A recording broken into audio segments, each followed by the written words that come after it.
in a small American town where Friday night football reigns supreme. 16-year-old Kaye Harper steps onto the cheerleading field with a smile that hides a deadly secret. Bullied relentlessly for her quiet ways and scrawny frame, nobody knows. Her dad, a retired Special Forces legend, trained her to fight like a soldier. Tonight, when the bullies push too far, Kaye's about to unleash a storm that'll leave the whole town speechless. Buckle up. This cheerleader's got moves that don't just steal the show, they shatter bones. If you're gripped, smash that subscribe button for more heart-pounding stories of grit and triumph. Let's dive into Kaye's epic saga. Kaye Harper stood at the edge of the football field, her cheerleading skirt swaying in the crisp October breeze.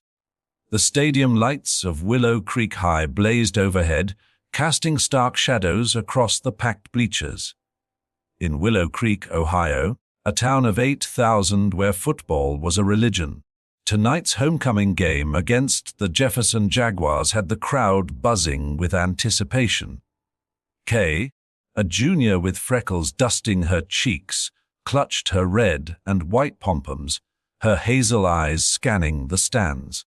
She wasn't looking for friends. She had few. She was watching for them, the ones who turned her school days into a gauntlet of cruelty. Chloe Bennett and her posy of senior cheerleaders Madison, Tara and Brooke lounged on the sidelines, their laughter sharp and cutting. They were the untouchable queens of Willow Creek High, their glossy curls and perfect smiles a shield of privilege. To them, Kaye was a ghost, too skinny, too quiet, too awkward. The girl who stumbled during cheer tryouts, but somehow made the squad because Coach Linda saw a flicker of potential. Chloe never let her forget it. "Hey, toothpick," Chloe sneered, tossing her blonde ponytail. "Don't trip during halftime and make us look bad again." The others snickered, their eyes glinting with malice. Kaye's cheeks burned, but she said nothing, her grip on the pom-poms tightening until her knuckles were in. At home, Kaye was a different person. Her dad, Marcus Harper, was a man of steel and silence. A retired Green Beret who'd seen things he never spoke of. Since she was 10, he'd trained her in their backyard. Not just in self-defense, but in combat moves honed in covert missions across deserts and jungles. "You don't fight to hurt," he'd say, his voice steady as they sparred under the yoke. "Tree, you fight to end it." Kaye had spent years mastering strikes, grapples, and counters, her slight frame hiding a strength that surprised even her. Marcus wasn't raising a victim. It was forging a warrior. One who could hold her own against any threat. At school, though, Kaye buried that fire deep. She wanted to blend in to survive the gauntlet of high school and escape Willow Creek's small-town grip. The bullying began freshman year's night. Remarks about her thrift store clothes, freckles, her dad's rusted pickup truck. Chloe, the ringleader, made it personal. Last year, she spread a rumor that Kaye's mom, who left when Kaye was 5, fled because she was ashamed of her daughter. The lie was a knife to the heart. But Kaye swallowed the pain. She always did, keeping her head down, her voice silent. Tonight, though, something felt different. The air crackled with energy, the crowd louder than usual. Willow Creek was down 14-7 at halftime, and the cheer squad was about to perform. Kaye took her place in the formation, her heart thumping like a war drum. Chloe, front and center, led the routine with polished precision, her every move a challenge. Kaye matched her step for step, her body moving on instinct. After weeks of grueling practice, she'd memorized every count, determined not to give Chloe another reason to mock her. But as the music peaked and the squad hit their final pose, Chloe slammed into Kaye hard. Kaye stumbled, nearly falling, and the crowd gasped. Chloe smirked, whispering, "Oops, clumsy much asterisk." The humiliation seared like a brand, but Kaye kept her head down as they left the field. In the locker room, Chloe didn't let up. "God, Kaye, you're a walking disaster," she said, her voice loud enough for the whole team to hear. "Just quit. Nobody wants you here." Madison and Tara piled on, their laughter echoing off the metal lockers like gunfire. Kaye's hands shook as she packed her bag, but she stayed silent. Outs. She always stayed silent. Outside, the game roared on, but Kaye slipped away from the sidelines. She needed air, needed to escape the weight of their words. She headed to the parking lot, where an old oak tree, near the school's entrance, offered a quiet refuge. The gravel crunched under her sneakers. The night air cooled against her flushed skin. Then she heard footsteps. Chloe and her crew had followed her, their silhouettes sharp under the street lights. Running away, toothpick, Chloe taunted, arms crossed, going to cry to Daddy. Madison stepped closer, shoving Kaye's shoulder. "You don't belong here," she spat.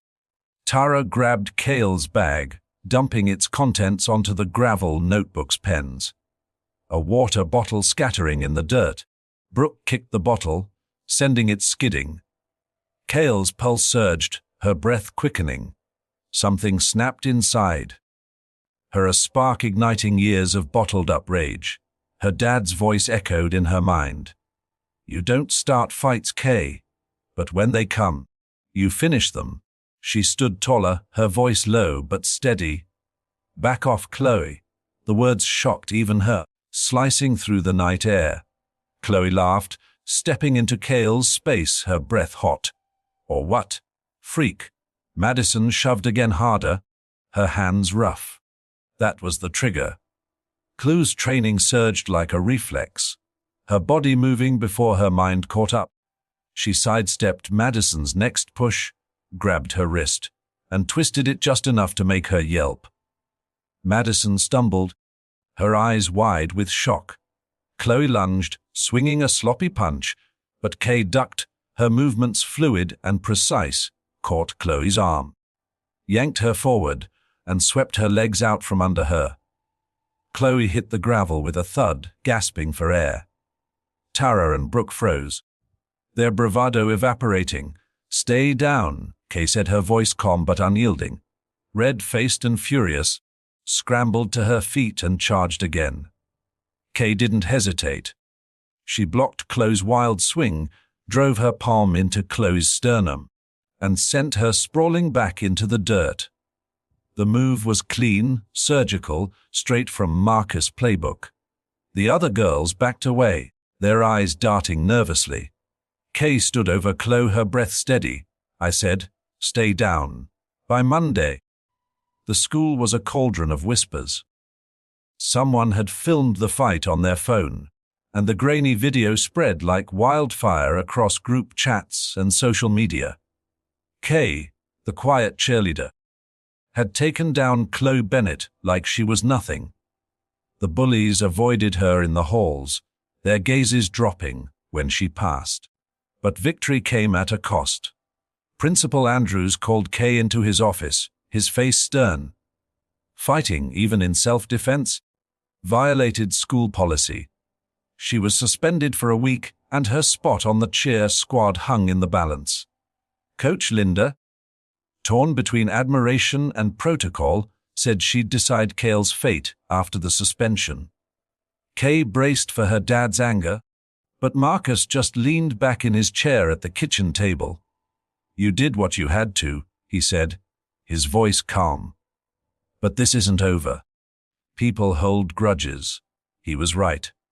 Chloe's older brother, Jake Bennett, a former football star who'd graduated 2 years ago, caught wind of the fight. At 63 and built like a linebacker, Jake was a Willow Creek legend with a temper to match. Rumors swirled that he was looking for Kaye, itching to teach her a lesson for humiliating his sister. Suspension gave Kaye time to think. She realized she was done hiding. She threw herself into training, running drills with Marcus at dawn. He taught her advanced techniques to arms, joint locks, moves to take down someone twice her size. "You're small, but you're fast," he said, 'cause at Kaye's confidence grew. But so did her sense of responsibility. In the school library, she met Mia, a shy freshman who'd seen the video and approached her hesitantly. Mia was a bullying victim too, her glasses slipping down her nose as she mumbled about wanting to be stronger. Kaye saw herself and Mia's nervous eyes and offered to teach her self-defense, starting in their backyard. The real storm hit at the town's annual fall festival. A week after Kaylee's suspension ended, the fairgrounds were alive with music, the air thick with the scent of cotton candy and fried dough. Kaye was there with Mia, laughing over a shared caramel apple when Jake Bennett appeared. He towered over her, his face twisted with rage. "Think you're tough? Ha," he growled, stepping so close she could smell his cologne. The crowd parted, sensing trouble, their phones already out. Mia clung to Kaye's arm, trembling, but Kaye stayed calm, her pulse steady. "I don't want trouble, Jake," she said. Her voice even, but Jake wasn't here to talk. Grabbed her shoulder, his grip like a vice. Big mistake. Kaye twisted free, using his momentum to throw him off balance. He stumbled, and before he could recover, she delivered a sharp kick to the back of his knee. Jake crashed to the ground, his pride more bruised than his body. The crowd gasped, then erupted in cheers. Kaye hadn't just defended herself. She'd rewritten her story in front of the entire town. The video of Jake's takedown went viral, not just in Willow Creek, but across the country. Local news picked it up, dubbing her the cheerleader who fights back. Kaye became a sensation, her story shared on social media by thousands. Girls like Mia started showing up at her house asking for lessons. Kaye turned her backyard into a makeshift dojo, teaching self-defense to anyone who asked. Even Chloe, her ego battered, but her curiosity piqued, approached her one day. "I was wrong," she muttered, barely meeting Kaye's eyes. "Can you teach me?" Kaye paused, then nodded. This wasn't about revenge. It was about moving forward. By spring, Kaye was back on the cheer squad, not as a background dancer, but as co-captain. Coach Linda, moved by the videos and Kaye's resilience, made the call. The bullies had vanished. Some graduated, others too ashamed to show their faces. Marcus watched from the stands at the next game, his quiet pride brighter than the stadium lights. Kaye had taken their taunts, their chevs, and turned them into strength. She wasn't just a cheerleader. She was a force. Kaye's influence didn't stop there. Her backyard classes outgrew her lawn, drawing girls from neighboring towns. Sarah Tate, a former kickboxing champion who owned a local martial arts gym, saw Kaye's viral videos and offered her a job as an instructor. Kaye hesitated. She was still a junior with homework and cheer practice, but Marcus urged her on. "This is your fight now," he said. Lead it." Kaye took the job, balancing school, cheer, and teaching. Her classes became a sanctuary for girls like Mia, who stood taller with every punch they threw. Chloe joined, too, their truths uneasy but growing into respect. Kaye's blog, packed with self-defense, tips and stories of overcoming fear, went viral, and schools across Ohio invited her to speak. Then came a twist that shook Kaye's world. While cleaning the attic for Marcus, she found a dusty box of letters from her mom, Lisa. The letters never sent revealed Lisa hadn't left because of Kaye. She'd been battling addiction, ashamed of her own failures, and left to shield Kaye from her chaotic life. The truth hit like a punch, but it freed Kaye. She wasn't the reason her mom left. She was the reason Lisa hoped to get better. Kaye tracked Lisa down, now sober and living in Cleveland. Tentative, tearful, but a start. Lisa joined one of Kaye's classes, watching her daughter with awe. Kaye's story kept soaring.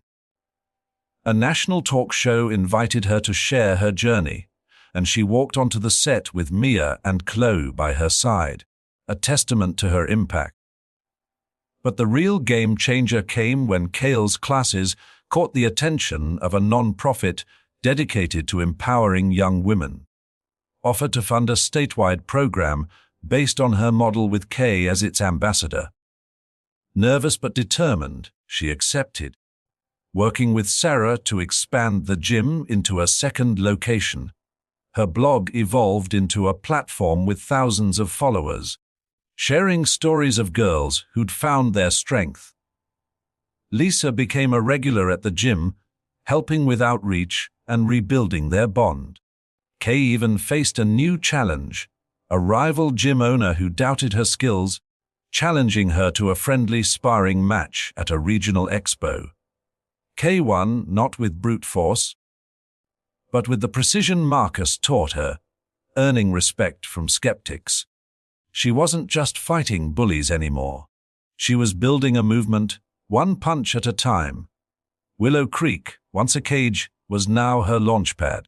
And as the crowd roared at the next game, Kaye Harper smiled.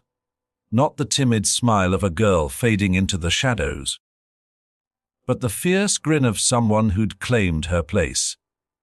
She dropped her bullies just like her dad taught her. She was only getting started. Hey viewers, I want to hear from you. Drop a comment and let me know which part of the country you're watching from. Are you in Ohio like Kaye or somewhere else in the USA? Let's see where our crew is at.